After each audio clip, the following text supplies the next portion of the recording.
There we go. Wasn't recording at first. Hello again, YouTube. Nice to see ya. So I've taken the fairings off this bike. That's what I've been doing for a little while now. It's the cbr300r. Really kind of cool little bike, but also very ugly, I think. So that's why I was doing all that. I don't know exactly what my end result's going to be, but whatever. That's not what I'm here for right now. Wrecked my bike a little bit. Now the shifter spindle's broken. I know it's broken because I've taken it apart. I've been trying to fix it without getting another part. Well, I ordered the other part, but it hadn't came in. I was trying to fix it before it came in. So I had a torch and I was heating up the shifter spindle to get it bent back to what it looked like before, as close as possible. I could never get it to work. Got the parts in, so I'm going to take this crankcase off of here, or the cover rather, and get that taken care of. Got a lot of the tools all laid out here from the last time I was messing with it. First thing that I'm going to do is, oh geez, that's a lot of gloves. I'm gonna drain the fluids, the coolant and the oil. I'm not scared to get my hands dirty. It's just this stuff is, you know, possibly harmful.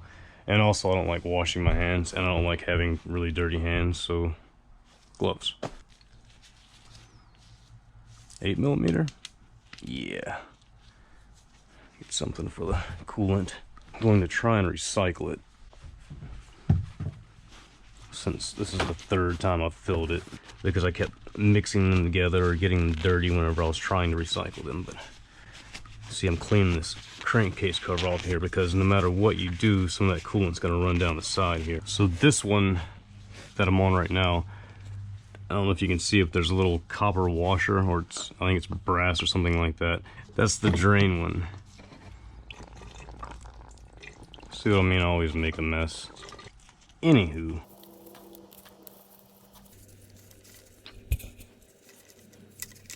I don't disconnect this radiator hose. I've been sort of leaving it just hanging since it's a pretty strong hose. Maybe it's not so good to leave it hanging like that, but I'm not taking those things off. Now for the oil plug, so I get all this junk out of my way. Seems to put a lot of pressure right there. You do that over and over again, it could be bad. Or if you have an old hose.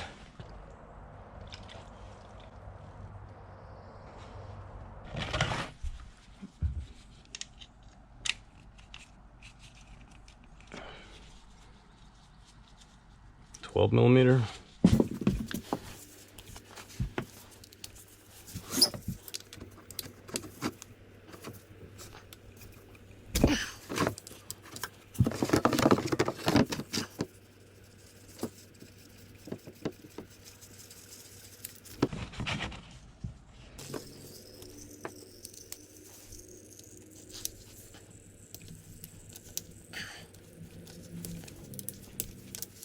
All these bolts here,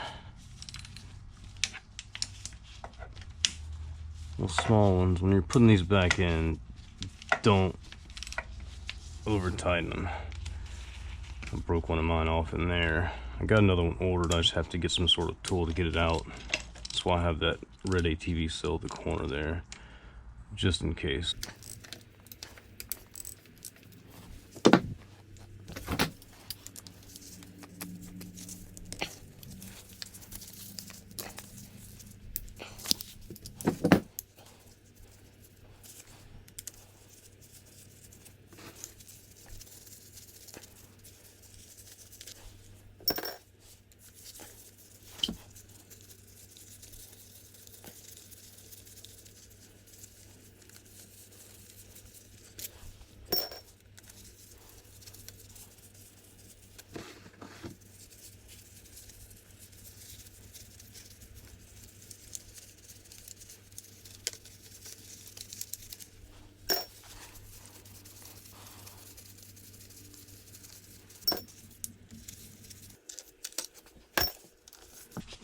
Once you disconnect that thingy, then you can move your clutch cable there.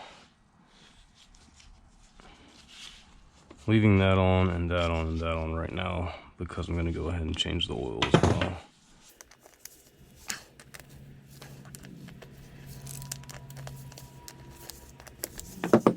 want to do that because whatever oil's in here is all inside that filter.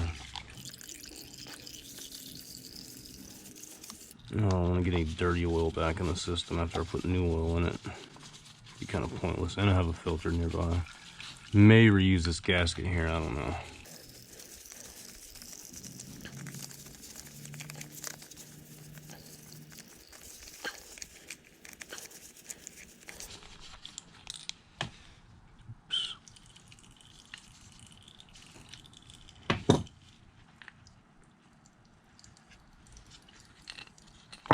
Spring.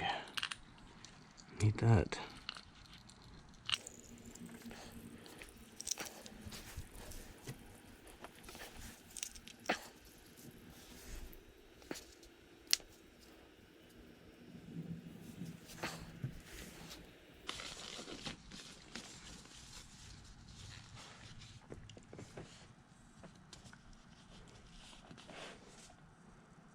I want to get that out of there.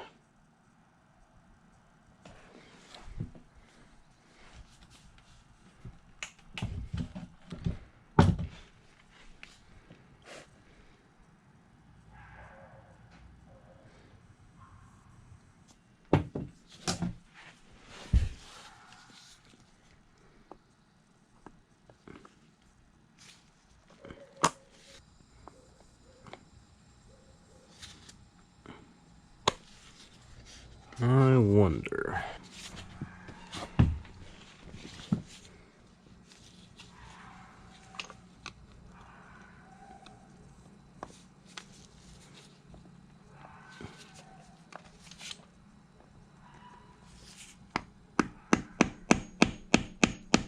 Yeah, it's working, bro. I didn't mean to scratch that though. I was worried about that, about scratching that right there.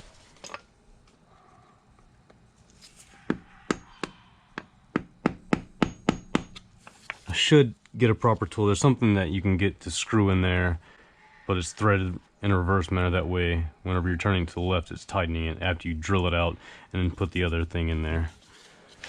Then you can just unscrew it, but I don't have one of those within like 10 or 15 minutes away, so I don't want to go do that right now.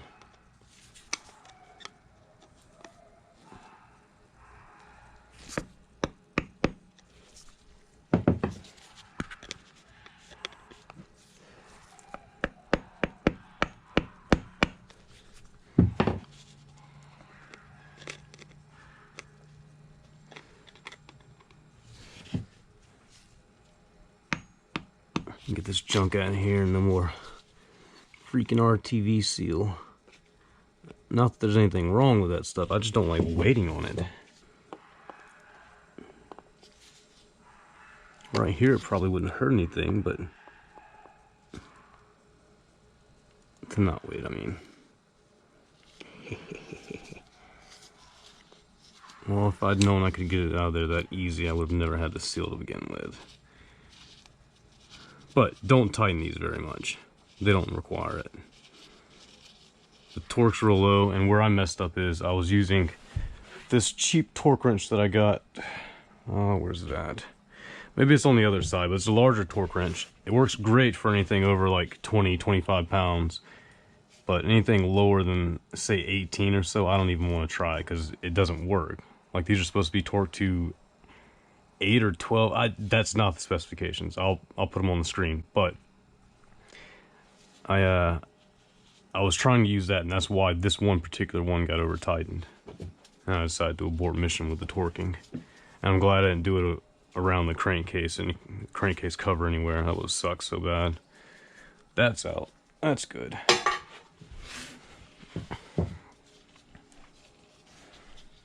Wasn't planning on doing that. I was actually planning on just working around it, but then I realized, hey, all that oil's in there and that oil looks like crap, so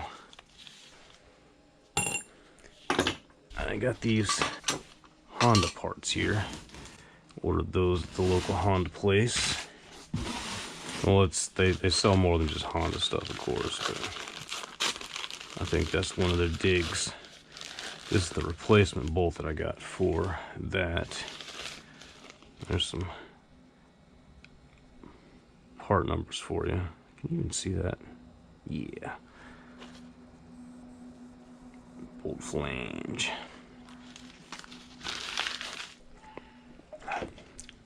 Got another filter here on backup, luckily. A couple of crush washers, though I probably won't reuse those. Well, I have 2 left in there. I'd gotten one last time, planned to use it, never did. Another gasket. I guess I'll go ahead and just replace everything since that has goop all over it, and it may have been bent somehow.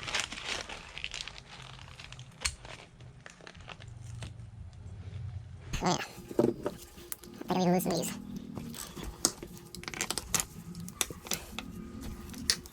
This should be a quick job. All the babbling that I've done and fixing that screw right there and just general lollygagging is why it's taken so long. Anyone competent would have had this off by now, cleaned and the new parts in, and probably be reassembling it by now. But I am not competent. I noticed that this one has that white sealant stuff right there, so I just put that one back where it came from.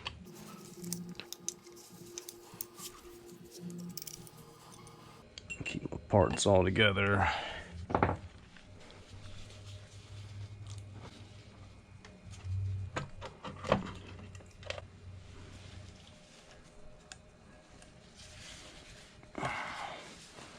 Alright, so things to take note of.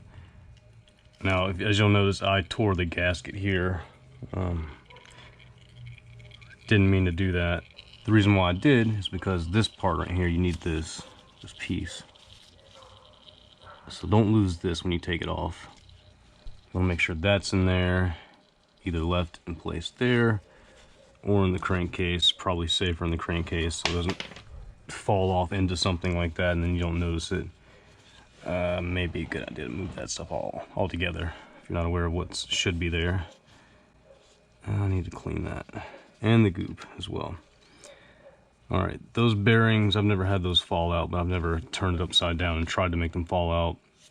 If you're planning on reusing the gasket, be careful taking it off because this little thing right here will completely ruin the gasket. It'll cause it to catch and tear, which is what happened to me. Other things to take note of, don't lose a spring that can fall out, and there's an O-ring there. But if you look here, there's also an O-ring. Now, if I didn't know that was supposed to be there and I didn't pay attention and I let this go sideways, then I could have lost this. I like to leave these right there where they go. And there's the one here, and I gotta get this goop off of here. I don't even know if that little seal I did there in the corner actually worked. That might be why my oil is so cloudy, which is also why I'm going to go ahead and change the oil filter.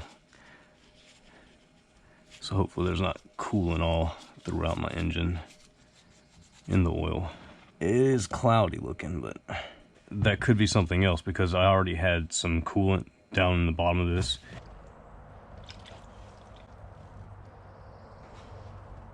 And I'd poured oil in the top of it. So I don't know if that murkiness is coming out of the engine or just the result of being mixed with whatever debris was left on the bottom of here. Forgot about that. Okay, so in all likelihood that seal may have worked fine and there wasn't any mixture of the two.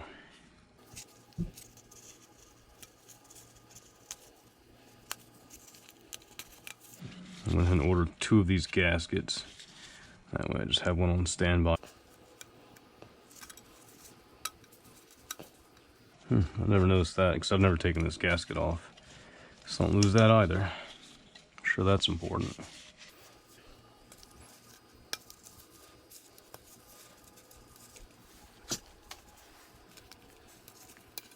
So I haven't been just sitting around being lazy. I've been working off camera.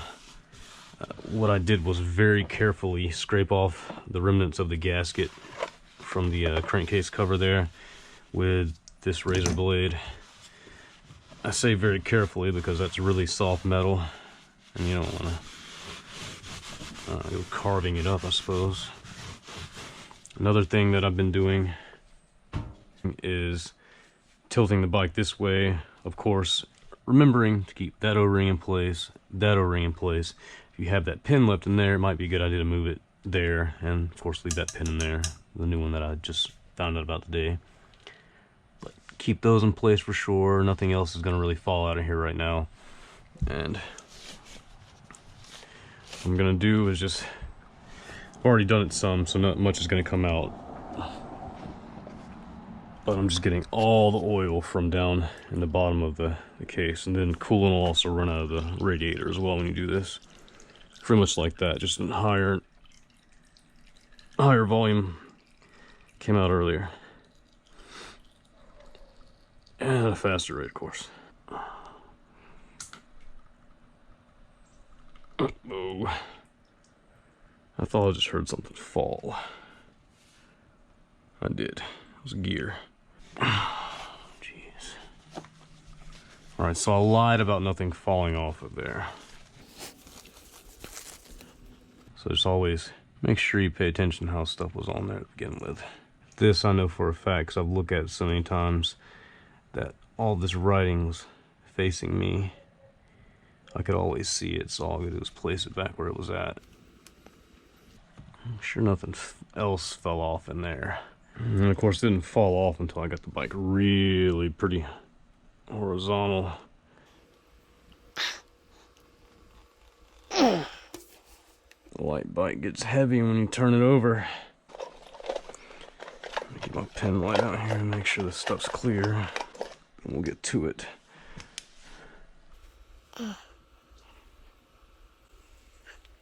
It's mostly out of there.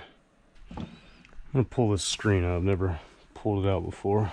That screen right there. I know it's to catch stuff, but it looks like there's a bunch of junk underneath there.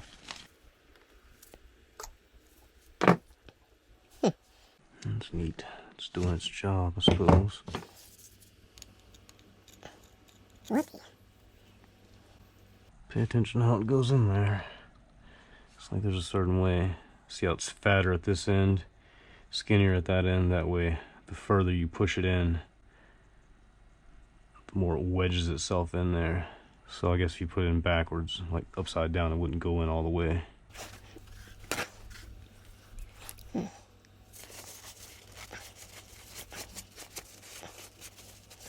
And it looks like that hex head is what you use to drain anything out of there. I'm not going to do that right now because I think it's fine.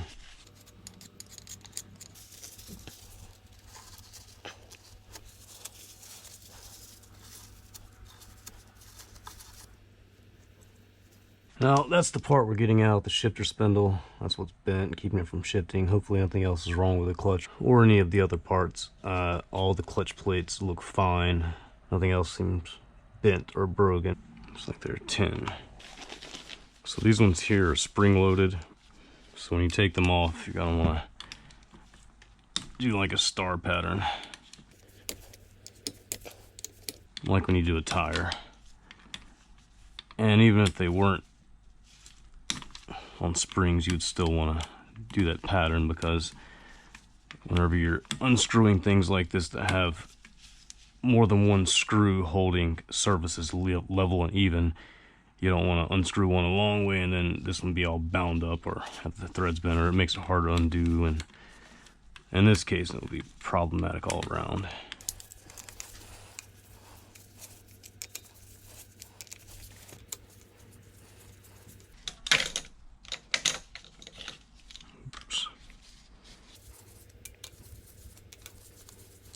You can kind of tell when the springs are not under tension anymore. They're not going to pop out or anything like that, so don't worry.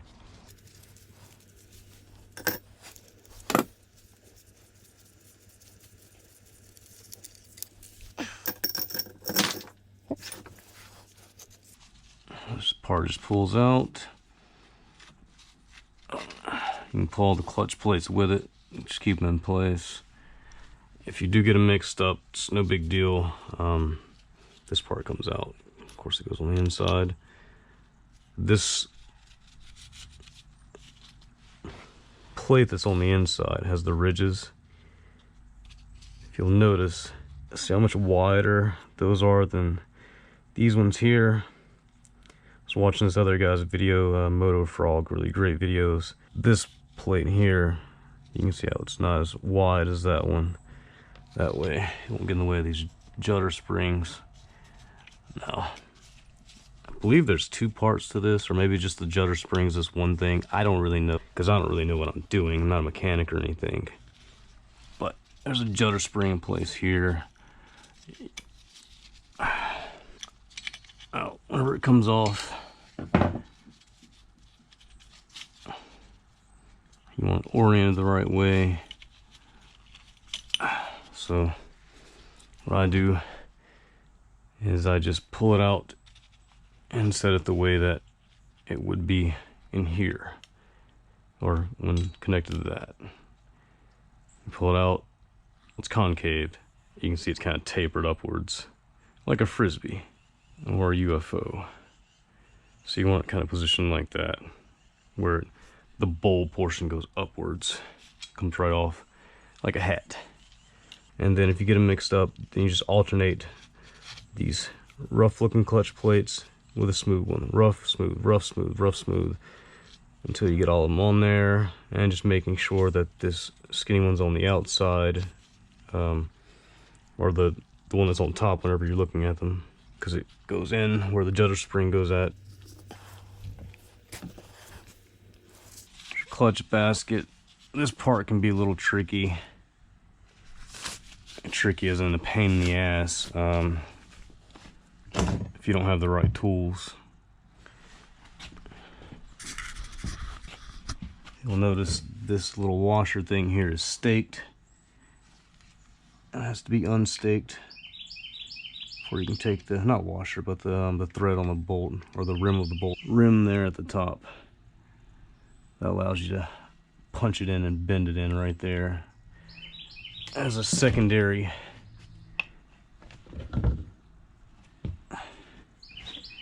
means of holding that nut in place other than just torque. I think it's supposed to be torqued to 85 pounds, 85 foot-pounds rather. But I just use the impact to put it on the same way I just use the impact to take it off. I'm not torquing that. If I had a torque wrench that would work with the impact driver, I might would, but I'm not going to sit here and use a torque wrench and try and turn it and break my teeth on my clutch doing so. So I'll just use an impact, it'll be tight enough, and then I'll use the staking mechanism here with the new nut that I've ordered. You want to have a new one ready if you mess this one up. And the first time you take it off from the factory, they stake it way too far in there, in my opinion. It could be staked a little less, and that way you could get it out easier and reuse it. Maybe I'm wrong about that. Could be wrong about a lot of stuff.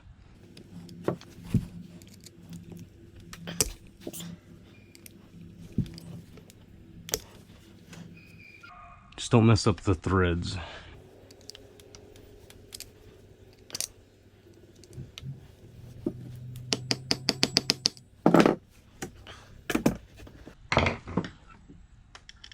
Forgot that I narrowed the screwdriver so it would fit right in there. And I could just do this.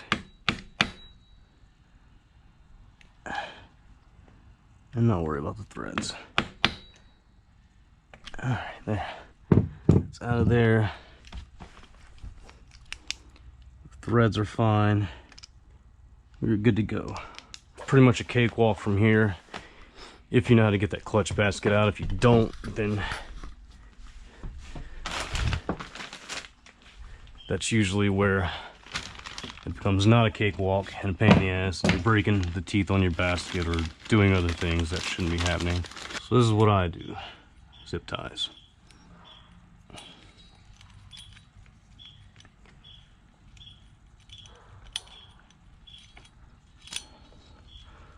I've seen people all over YouTube using other things. Now they make a tool for this, but the tool that's made it's basically like a big pair of pliers that wedges one piece of the tool under here and another piece there in between the teeth and the basket, and you're supposed to squeeze down like pliers, any other tool like that, and then you're supposed to loosen the nut. I don't trust that because it's just metal holding metal, and all this stuff is very fragile.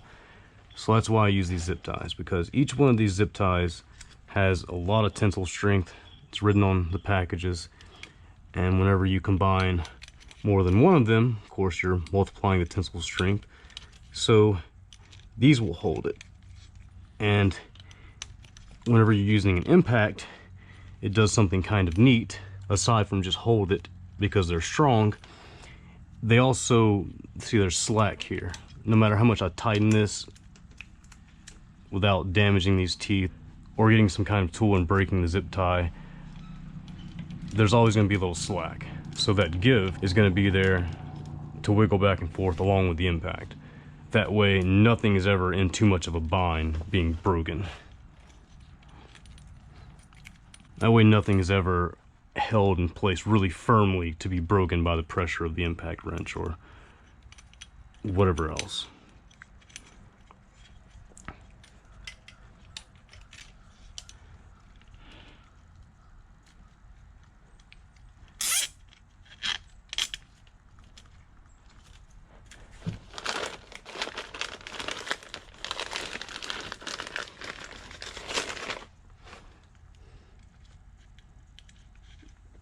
Just make sure there's 2 in each hole.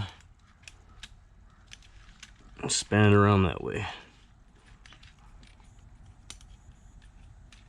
Shove this one backwards.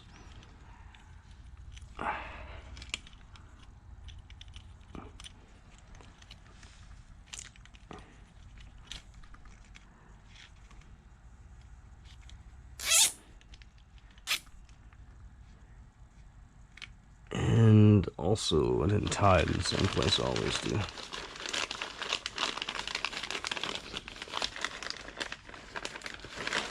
Should be fine.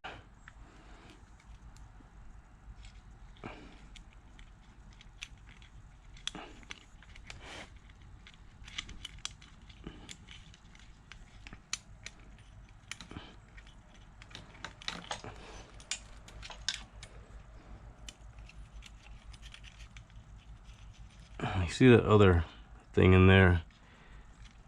I think that's the other component of the judder spring, or maybe there's 2 judder springs. I don't really know.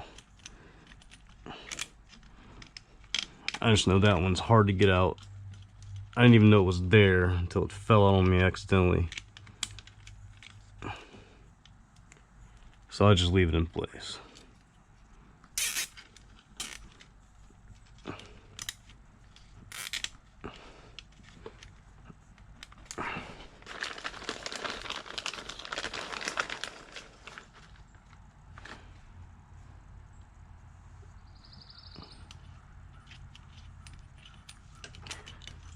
I've seen people using dog leashes for this, various straps,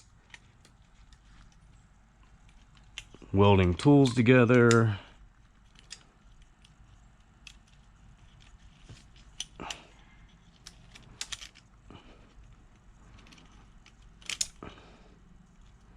I was trying to do it by hand, like with a manual hand tool, but I just gave up. Went and borrowed my neighbor's impact.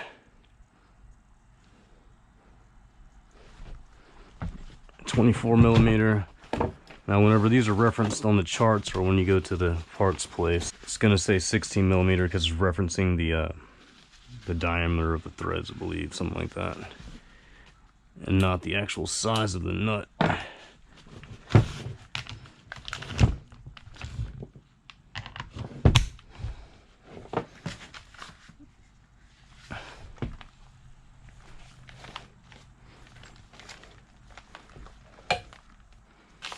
But that's a 24mm as far as sockets go.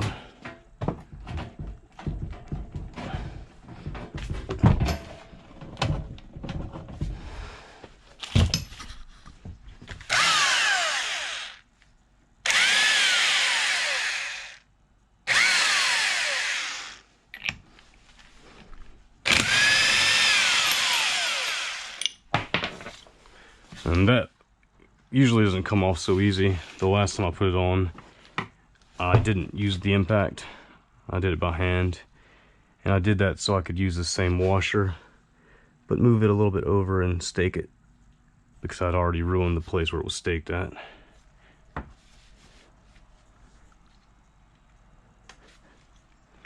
Now that that's off, don't forget the washer.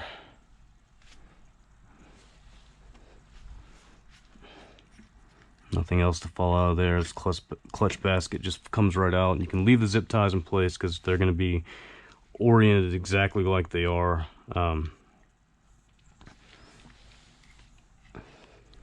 Whenever I go to tighten it again. Now, that's usually a little harder to pull out. I saw a guy on YouTube take pretty much the way I have these wound through there. He took paracord and did that. And you could use it to pull these pieces out with paracord, and it worked really well. Cool thing about these zip ties, if it doesn't come out so easy, all you do is pull them up like this.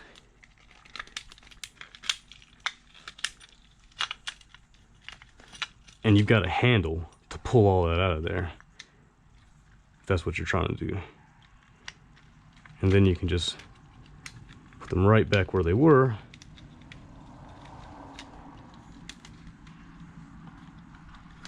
And then use it to tighten the nut up there.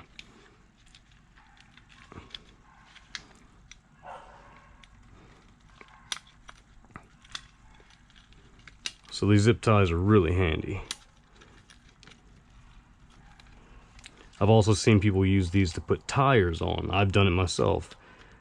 After I saw one of their videos, I couldn't get a tire on the rim for nothing.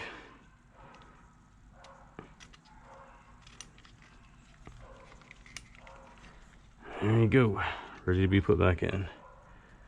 Now, these bearings slide off here as well with the spacer. I'm gonna leave that in place because I'm not tilting the bike over anymore to the side. Here's your shifter spindle, just comes right out. Oh yeah, dummy. You gotta take the shifter off the other side. 10mm as well.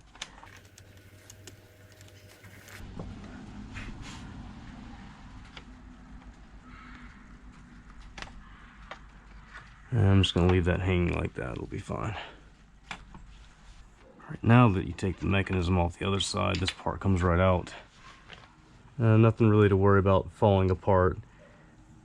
This is the part that got bent. It was all way out here. I took a heat gun and bent it back. Or maybe it was the other one. I don't remember which one. It was all bent up. Got a new one. Yeah, man.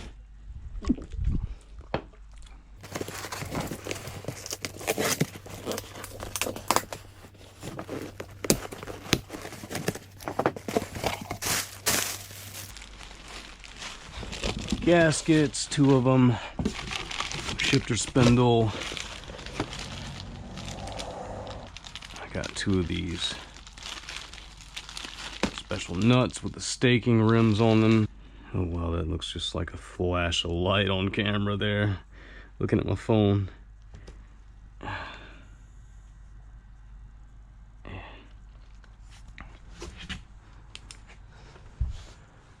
There's a rim around there that you can bend in. Now I got all the little components because I'm not sure what all came with it. And it looks like it's pretty bare. And I wasn't sure if I could reuse the parts. I'm sure you can. Like this part right here, I could reuse that. And I could also reuse the washer. I just got all of it just in case. Didn't want to take any chances of not having what I needed.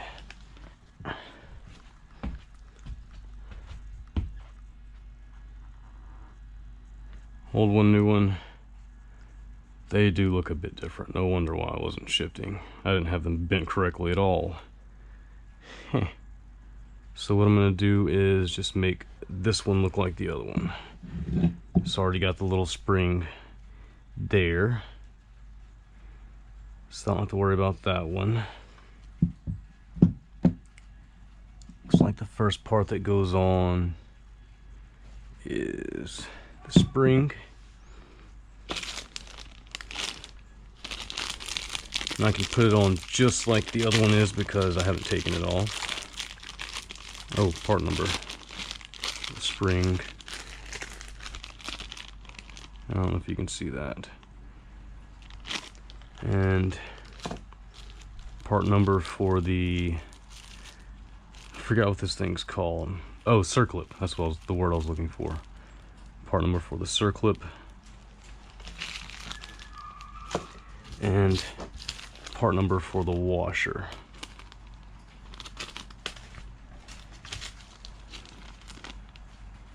Right there. And that washer's still inside the crankcase. Whenever I pull the spindle out, it kind of sits there. I'll show you where it's at. See right there. Kind of ends up being where it fell from. Put that over there. Oh yeah, and the shifter spindle itself. What do I do with the packaging? Oh, here it is. There we go. Part number for that. So that's all the parts you'll need if you get a new shifter spindle. And like I said, you could probably reuse these small parts. Just take them off of this and put it on here. But I wasn't sure if anything was damaged or would become damaged upon me removing it because I'm a noob. So I'll just start fresh. Alright. That looks like it's gonna go on this way.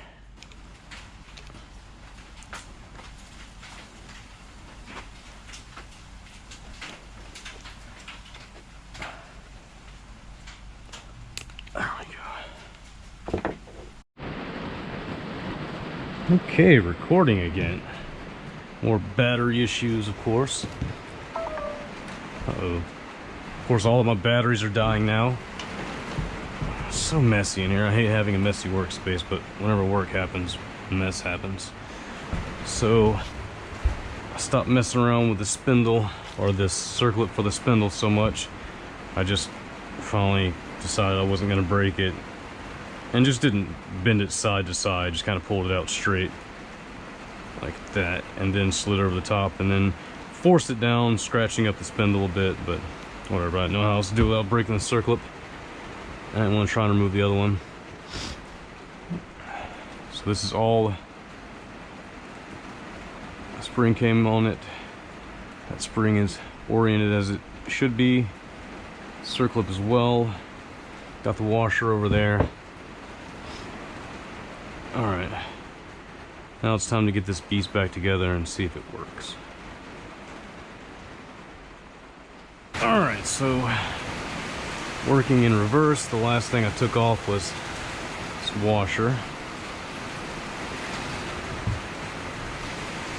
Off the spindle, washer, circlip spring.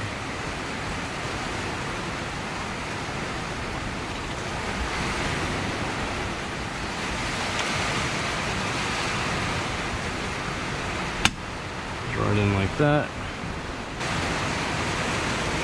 I'll go ahead and replace this gear. Letter spacing out. And the surface off.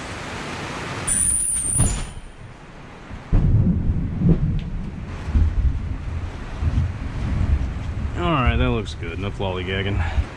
So, O-ring, gear, O-ring, bearings. Everything that should be there. Next, be the clutch basket.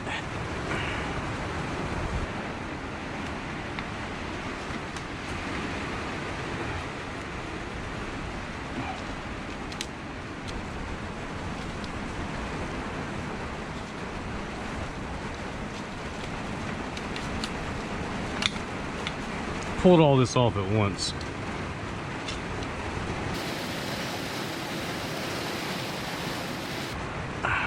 Apparently it's going to be easier on me to take it apart and put it back together. So I couldn't get it back on, as you can see. Alright, bearings, spacer.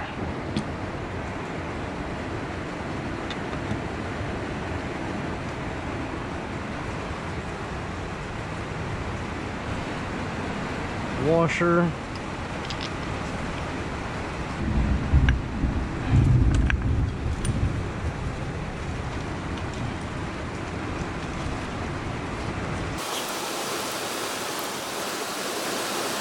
these back in place.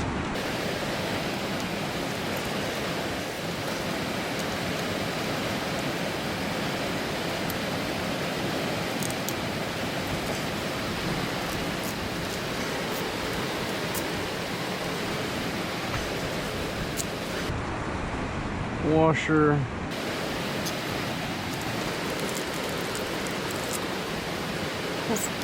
Nut.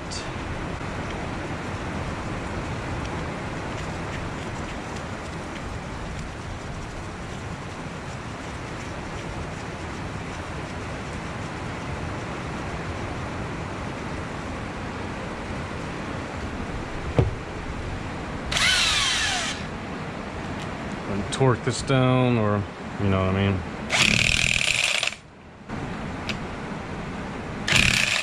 I hate looking for tools. I have an entire set of punches that I can't find. Right here the whole time.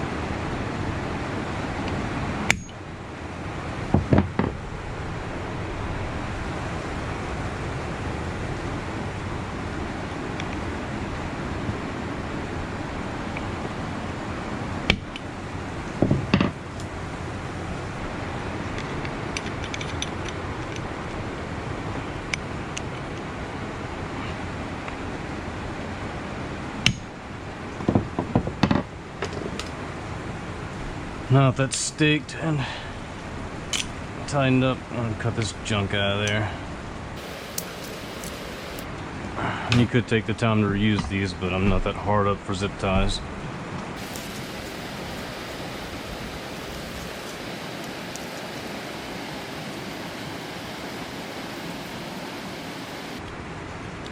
Make sure the Judder Springs turn the right way.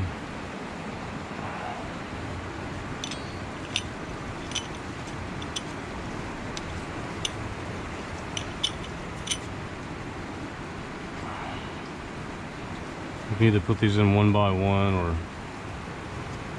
all at once. Sometimes it's easier to do it one or the other. Just depends on how straight you have them held.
Man, my left hand is not good at that at all.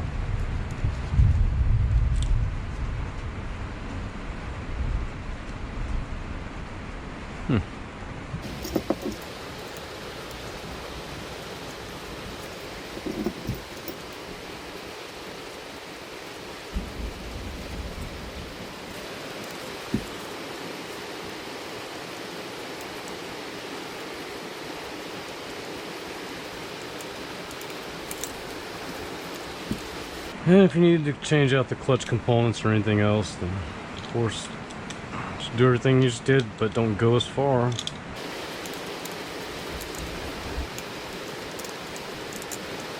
These are supposed to be torqued to 9 foot-pounds. Like I said, I don't have a torque wrench that the torque thing's that low, so I'm just going to tighten them a little bit with socket wrench here. 9 foot-pounds is hardly anything, so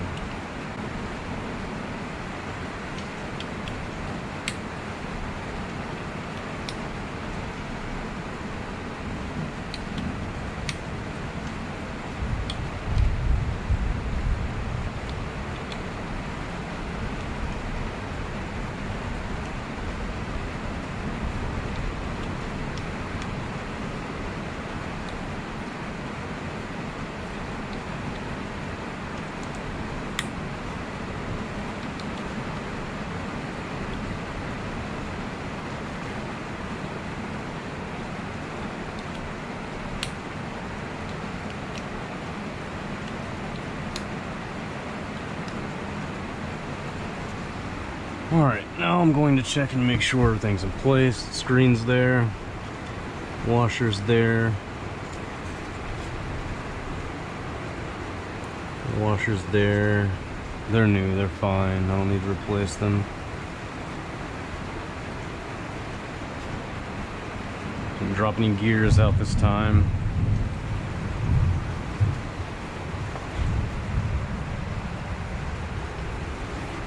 Spring in there, and you can see the spring is come unsprung, so there's a little hole here that the spring goes in.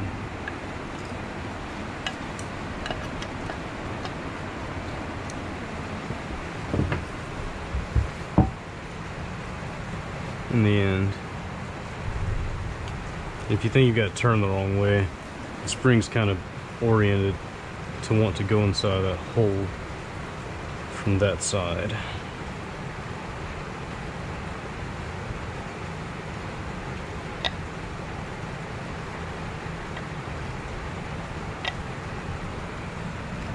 Oh man.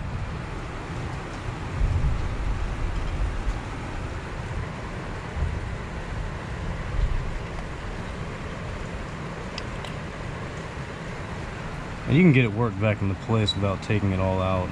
I just did that to show you.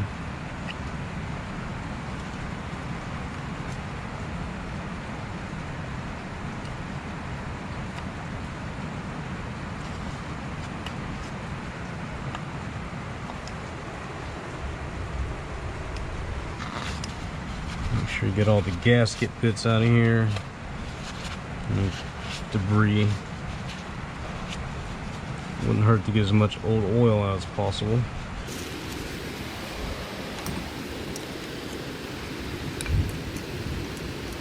Gasket pieces.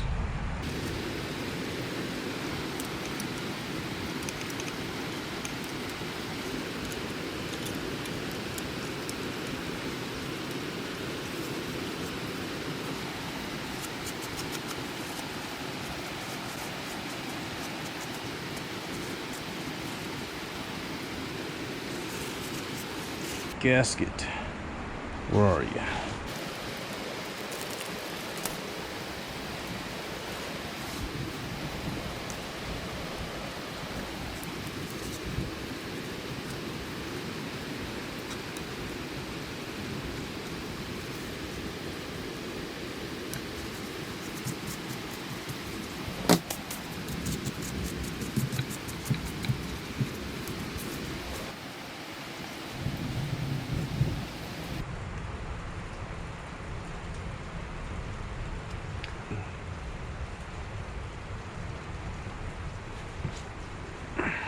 Two pins, two gaskets, everything in place. And it's cleaned out as good as I can get it.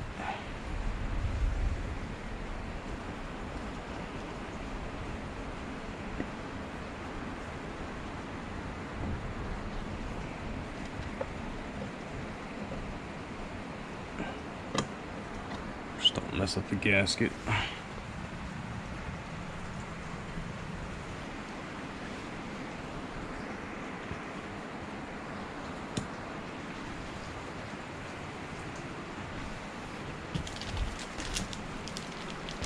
There's the part for that.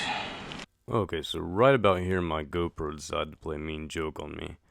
I don't know what button I pushed, but it caused my camera to take still shots of every frame of video, which would be fine. I noticed when I was about to offload the files that the space it was taking up was a bit higher than usual. So the first file and the last file was accompanied by video, which, like I said, I'm fine with that, but everyone in between, there was no video. All I have is this. My apologies. Luckily, we've covered all the good stuff. This is pretty much just the reverse order of taking the crankcase cover off, which I'm putting the bolts back on now. Just make sure you don't tighten them very much, because 9 foot-pounds of torque is hardly any force at all. I like to actually take note of, say for instance, whenever I'm torquing the engine drain bolt, I take note of what that feels like, and I know 9 foot-pounds is about half of that, so it's just a good way to try and add some sort of muscle memory. That way you don't end up over-tightening things. Alright, here's the engine oil filter assembly. I just cleaned out the housing on the outside of the crankcase cover. Of course, you want to make sure that the oil filter is oriented properly. That rubber gasket is going to go on the inside and mate with the small cylinder. It will stick on, you can feel it twist, you'll know it's in place, and it'll just stay in place. That's the gasket. Hopefully you can see the part number there. It's a metal gasket. You can reuse it, but I just chose not to here. Just clean off the cap, as well as the spring. Make sure you put the spring in there, it's pretty important. And also, whenever you're closing the cover on this, you kind of want to do like a crisscross pattern like you would do with a tire, or like you did with the clutch cover. Looks like I'm cleaning off the housing for the radiator hose and reassembling that. And you definitely don't want to forget the engine oil drain plug. There's some specs for you. The 18 foot-pounds is mentioned there for the oil engine drain plug, so I was looking at that manual. That crush washer is usually not going to be deformed, especially if you're torquing it to the proper specs. Start putting some oil back in. I usually go with about 1.5 when I'm putting the oil back in, just to make sure that I'm not going to overfill it. And also the radiator fluid, of course, don't forget to add that.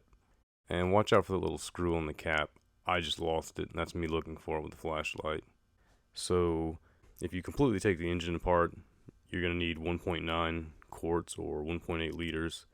If you change the oil and also the filter, then that's 1.6 US quarts or 1.5 liters. If you just change the oil and leave the oil filter in, it's 1.5 quarts or 1.4 liters. Then what I'll do is I'll just run it for 3 to 4 minutes, let the engine warm up, let the engine cool down for 3 to 4 minutes, and then add a little bit at a time just to make sure I don't overfill it. Alright, it's the moment of truth, no more stalling. I do ride in the rain when I have to, but I don't have to right now. I just want to see if the bike's functional. Hopefully it will be. If not, I'm going to cry. My heart's going to be broken forever. So, camera angle's going to suck. I'm not going to be mic'd up because I don't have a waterproof mic set up. All I have is this chesty mount for camera. I don't have a mount for my helmet yet. I have one on my other helmet, but it's broken. Alright, let's get to it. Moment of truth. Definitely have first gear. Let's see if we have second. Oh yeah. Oh yeah. We got second and third and everything. We are back in business. Operable as ever.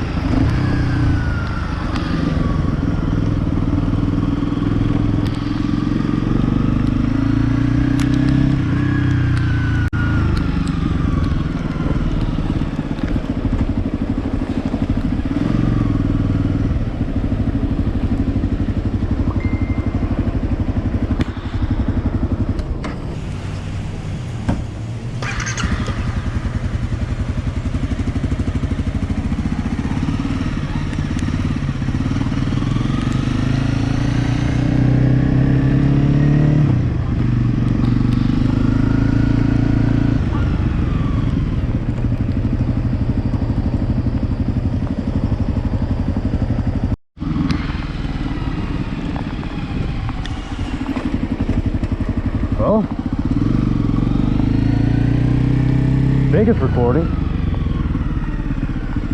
I need a helmet now. Got first gear, second, third, fourth, fifth, sixth gear.